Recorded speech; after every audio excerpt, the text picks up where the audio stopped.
बात समझ में आ गई। Force is a vector quantity because it has direction and magnitude both. इसके पास डायरेक्शन और मैग्नीट्यूड दोनों होता है, इसलिए ये वेक्टर क्वांटिटी है। तो फोर्स को बेटा लिख लेना, चैप्टर नंबर 2 डाल देना और लिखना, इसमें लिखना बेटा फोर्स को पुल या push is known as force, it is a vector quantity.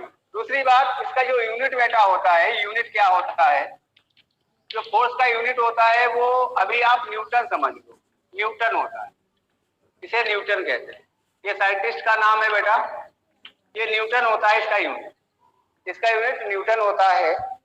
वैसे एक यूनिट और भी है, वो आगे चल के हम बताते। अब देखिए न्यूटन इसका यूनिट हो गया, ध्यान से सुनते रहो। अब देखिए फोर्स का मतलब समझ में आ गया सबको। अब आपके कई टाइप के फोर्स होते हैं। जहां तक फोर्स की बात है, अभी वेक्टर भी हम इसी में चलाएंगे, लेकिन फोर्स की बात पहले कर लेते हैं डिटेल में। बात कोई क्लास छोड़ेगा नहीं, ध्यान से सुनिएगा। फोर्स भी कई टाइप के होते हैं बेटा। एक तो डायरेक्ट फोर्स होता है, देखिए फोर्स भी कई तरीके से होते हैं। जिसे हम फोर्स की बात करें तो कुछ फोर्स डायरेक्ट कांटेक्ट फोर्स होते हैं। कांटेक्ट फोर्स का मतलब क्या होता है, कांटेक्ट फोर्स या डायरेक्ट कह सकते हैं। कांटेक्ट फोर्स कौन से होते हैं, देखिए कांटेक्ट फोर्स क्या होते हैं। कांटेक्ट फोर्स मतलब क्या होते हैं, नॉन कांटेक्ट होते हैं। कांटेक्ट फोर्स मतलब डायरेक्ट फोर्स कह सकते हैं।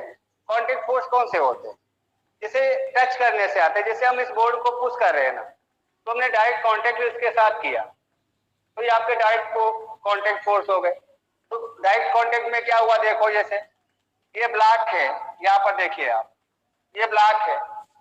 ब्लॉक पर अगर हमने एक फोर्स लगा दिया, यहाँ पे इस ब्लॉक पर क्या किया, एक फोर्स लगा दिया, तो ये बेटा डायरेक्ट कांटेक्ट में आ गया, तो इस ब्लॉक के डायरेक्ट कांटेक्ट में आ गया, तो ये फोर्स हो गया डायरेक्ट फोर्स या कांटेक्ट फोर्स। समझ में आया, तो ये आपका कैसा फोर्स हो गया, कांटेक्ट। और जैसे मान लो ये है, ये बताओ बेटा कैसा फोर्स होगा। ये दो ब्लॉक है, अब बताओ कैसा होगा। ये ब्लॉक ए है और ये ब्लॉक बी है, यहां से हमने एक फोर्स लगाया। अब ब्लॉक ए बी पर आगे की तरफ लगा रही है फोर्स, ए बी पर आगे की तरफ लगा रही है। तो ये जो आर है ये कैसा है, कांटेक्ट फोर्स है या नॉन कांटेक्ट फोर्स है, बेटा बताओ। Non contact. आर जो आ रहा है ए बी पर लगा रहा है, वो कांटेक्ट है या नॉन कांटेक्ट है, चलो जल्दी से बताओ। कुछ कह रहे हैं नॉन कांटेक्ट, कुछ कह रहे हैं कांटेक्ट। तो बेटा जल्दी से सोच के बताओ कौन सा होगा।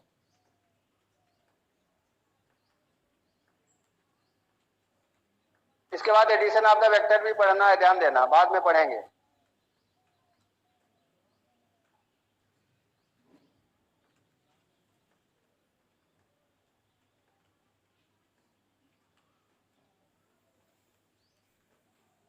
कांटेक्ट चलिए अभी बता रहे हैं, 1 मिनट रुको बेटा, अभी बता रहे हैं। 1 मिनट बेटा बस रखो, मैं अभी बता रहा हूं।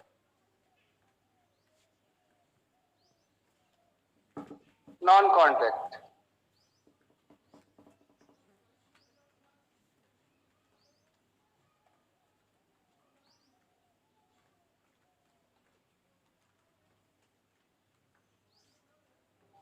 चलिए बेटा मैं बताता हूं। देखिए यहाँ पे ये कांटेक्ट फोर्स ही है, देखिए ध्यान से।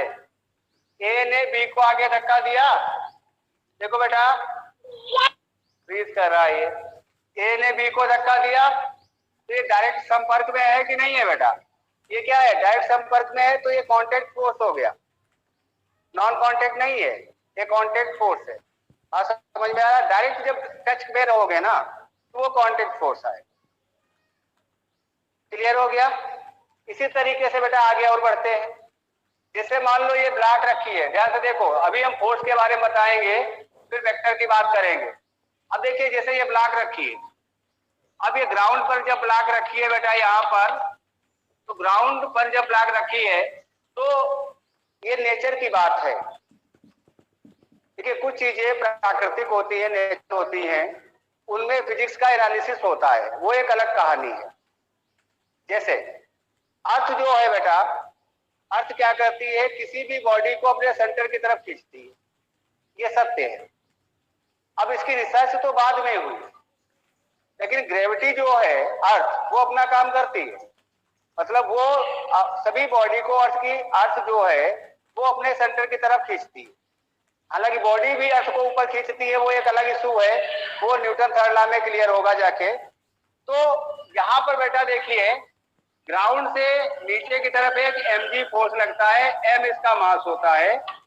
इस mg को हम पहले भी बता चुके हैं, m जो होता है वो मास होता है, g acceleration due to gravity होता है 9.8 अर्थ सरफेस पर। इसे बेटा बोलते हैं ग्रेविटेशनल फोर्स।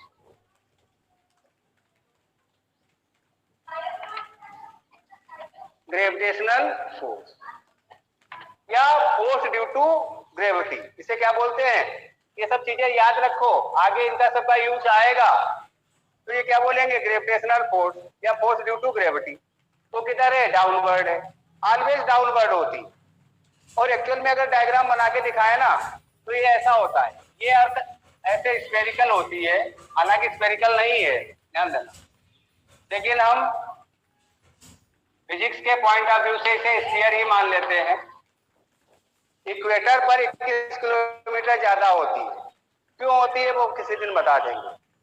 पोल से इक्वेटर पर रेडियस थोड़ी ज्यादा होती है, 21 किलोमीटर। ओके बेटा, तो हम स्फेरिकल मान लेते हैं। तो जो भी बॉडी है, जैसे मान लो अर्थ सरफेस पे ये बॉडी रखी है, तो इस पर जो फोर्स लगेगा वो इसके सेंटर की तरफ लगेगा। ये सेंटर होता है अर्थ का, तो इधर फोर्स लगता है m। इसे क्या बोलते हैं बेटा? Gravitational force.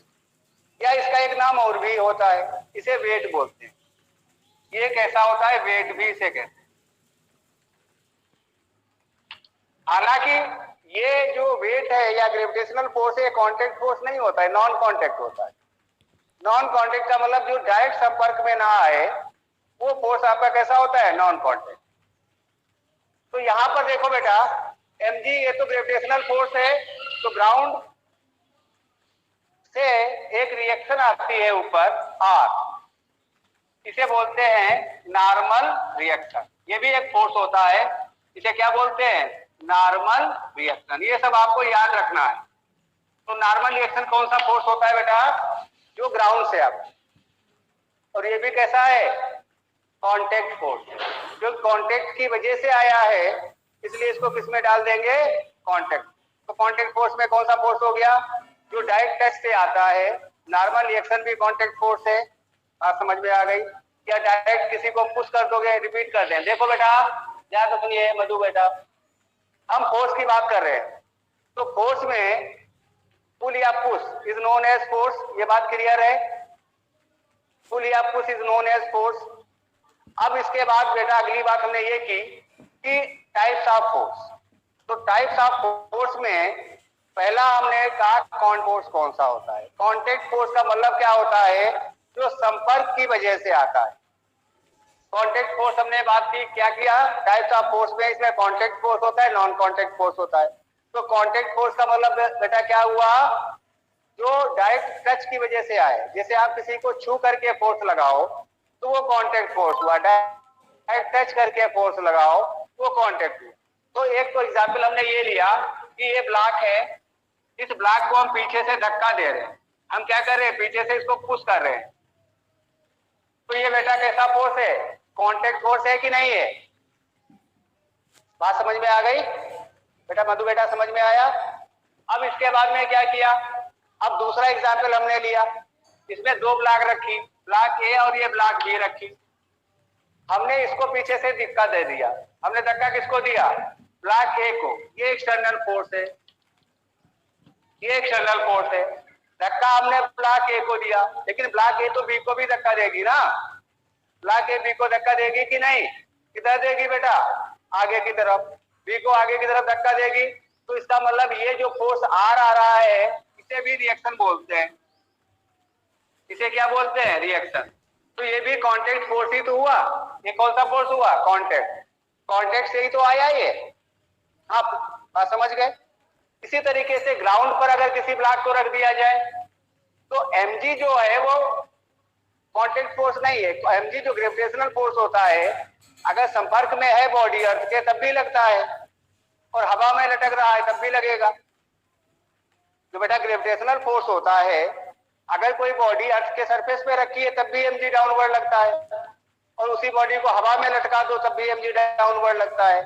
इसका मतलब जो ग्रेविटेशनल फोर्स होता है वो नॉन कांटेक्ट होता है, वो हम आगे बताएंगे अगले क्लास में। तो यहाँ पर ग्राउंड से जो फोर्स ब्लॉक पर लगेगा, ध्यान देना, जो ग्राउंड से ब्लॉक पर फोर्स लगेगा ऊपर की तरफ, ये ग्राउंड है, इस ग्राउंड से ब्लॉक पर ऊपर की तरफ फोर्स लगेगा, वो रिएक्शन है।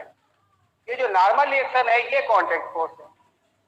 जैसे आप बेटा ध्यान से सुनो, जैसे आप किसी सरफेस पर खड़े हैं, तो जिस सरफेस पर आप खड़े हैं वो सरफेस जो आप पर फोर्स लगाएगा वो ऊपर की तरफ लगाएगा, वो आपका कांटेक्ट फोर्स हुआ।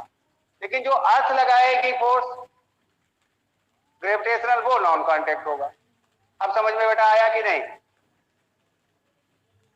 ठीक है, तो कांटेक्ट फोर्स समझ में आ गए जो डायरेक्ट कांटेक्ट की वजह से आते हैं, और नॉन कांटेक्ट फोर्स वो फोर्स होते हैं जैसे ग्रेविटेशनल फोर्स है, अर्थ कहीं पर भी आप हो आपको नीचे की तरफ खींच ले, उसमें संपर्क में आना जरूरी नहीं है, तो वो नॉन कांटेक्ट फोर्स हो गया। इसी तरीके से इलेक्ट्रोस्टैटिक फोर्स होता है, वो चार्ज की वजह से होता है। चलिए अब समझो मैं करना क्या चाहता हूं, अगले क्लास में जब भी मिलेंगे ध्यान से सुनिएगा, उसमें फोर्स की बात